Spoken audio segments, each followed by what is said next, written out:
আসসালামু আলাইকুম ওৰহমাতুল্লাহি ওয়া বাৰাকাতুহু। আপোনালোকৰ ওপৰত আল্লাহৰ ৰহমত, বৰকত আৰু শান্তি বৰ্ষিত হওক। আউযু বিল্লাহি মিনাশ শাইতানিৰ ৰাজিম। বিসমিল্লাহিৰ ৰহমানিৰ ৰহিম। খেদা খোৱা শয়তানৰ প্ৰচলনিৰ পৰা আল্লাহ তুমি আমাক ৰক্ষা কৰা। পৰম কৰুণাময় পৰম দয়ালু আল্লাহ তাআলাৰ নামত আৰম্ভ কৰা। আজি মই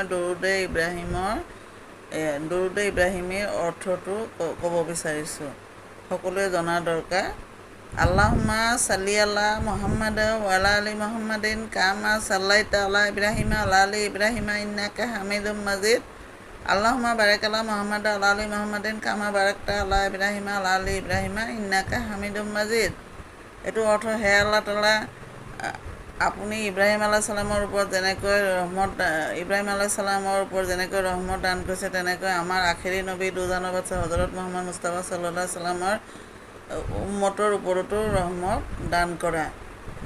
হে আল্লাহ তাআলা, তুমি ইব্ৰাহিম আলাইহিছ ছালামৰ ওপৰত যেনেকুৱা বৰকত দান কৰিছিলে, তেনেকুৱা বৰকত আমাৰ আখেৰী নবী দুজানৰ বাদশ্বাহ হজৰত মুহাম্মদ মুস্তাফা সাল্লাল্লাহু আলাইহি ছাল্লামৰ উম্মতৰ ওপৰত বৰকত দান কৰে। এইটো অৰ্থ। তাৰমানে আমি অৰ্থ বুজি যদি পঢ়োঁ আৰু দৰুদ বেছি বেছি পঢ়িব।